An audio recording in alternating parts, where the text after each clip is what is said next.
Baik, yang ketiga, di sini saya akan menjelaskan sedikit rumusan masalah dari kelompok lain.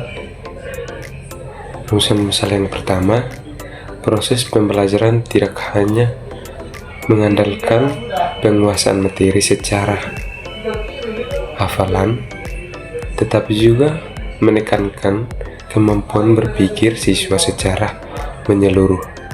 Salah satu aspek penting yang menjadi dasar dalam evaluasi dan perencanaan kegiatan pembelajaran adalah domain kognitif yang berkaitan dengan ranah kemampuan berpikir siswa. Domain kognitif merupakan bagian dari taksonomi Bloom yang sejak pada tahun 1956 telah digunakan sebagai acuan dalam merancang tujuan pembelajaran. Revisi yang dilakukan oleh Anderson dan Krathwohl pada tahun 2001 semakin memperkuat struktur ranah kognitif agar sesuai dengan tuntutan pendidikan modern.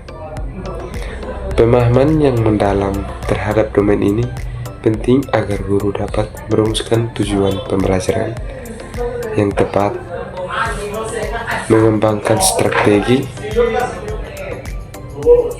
pengajaran yang efektif, dan menyusun evaluasi yang sesuai. Yang kedua, rumusan masalah. Apa yang dimaksud dengan domain kognitif dalam pembelajaran? Yang kedua, pengertian domain kognitif. Domain kognitif adalah ranah yang berkaitan dengan proses berpikir, pemahaman, dan kemampuan mental dalam mengolah informasi. Domain ini berfokus pada aspek intelektual siswa dalam memahami, mengingat, menerapkan, menganalisis, mengevaluasi, dan menciptakan pengetahuan. Menurut Benjamin Bloom, domain ini merupakan salah satu dari 3 ranah utama dalam pendidikan selain afektif atau sikap dan psikomotorik atau keterampilan fisik. Struktur dan tingkatan domain kognitif. Yang pertama, taksonomi Bloom pada tahun 1956. Bloom membagi domain kognitif menjadi 6 tingkatan berpikir, dari yang paling sederhana hingga kompleks. Knowledge atau pengetahuan, mengingat informasi. Comprehension atau pemahaman, menjelaskan ide atau konsep.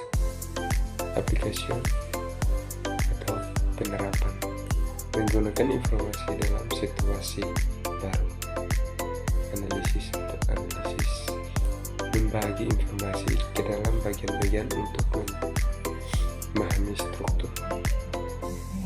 Sintesis atau sintesis, menggabungkan informasi untuk membentuk sesuatu yang baru. Evaluasi, memberikan penilaian berdasarkan kriteria. Revisi taksonomi Bloom oleh Anderson dan Krathwohl pada tahun 2001. Revisi ini mengubah kata benda menjadi kata kerja aktif dan membalik urutan 2 tingkat terakhir. Pentingnya domain kognitif dalam pembelajaran. Membantu perencanaan pembelajaran. Guru dapat merancang tujuan pembelajaran berdasarkan tingkat kemampuan siswa. Mendorong berpikir tingkat tinggi atau HOTS. mengembangkan kemampuan analisis, evaluasi, dan kreasi, meningkatkan penilaian yang objektif, evaluasi pembelajaran menjadi lebih terstruktur dan adil, menyesuaikan strategi mengajar. Guru dapat menyesuaikan pendekatan berdasarkan tingkat tinggi kognitif siswa. Contoh rumusan tujuan pembelajaran berdasarkan domain kognitif. Tingkatan kata kerja operasional. Contoh tujuan pembelajaran dan menyebutkan, mengidentifikasi siswa dapat menyebutkan tokoh utama dalam cerita. Understanding, menjelaskan, merangkum siswa dapat menjelaskan makna simbol dalam puisi. Yang terakhir, penutup. Kesimpulan, domain kognitif merupakan bagian penting dalam dunia pendidikan karena menjadi dasar dalam merancang tujuan pembelajaran yang sesuai dengan kemampuan berpikir siswa.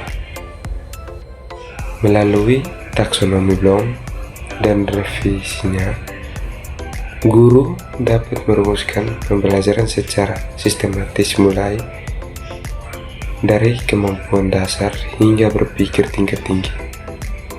Dengan demikian, pembelajaran tidak hanya berorientasi pada hafalan, tapi juga membentuk siswa yang berpikir kritis, kreatif, dan analitis. Saran: pendidikan disarankan untuk selalu mengacu pada struktur domain kognitif dalam menyusun RPP, soal evaluasi, dan strategi pembelajaran agar proses belajar mengajar lebih efektif dan bermakna.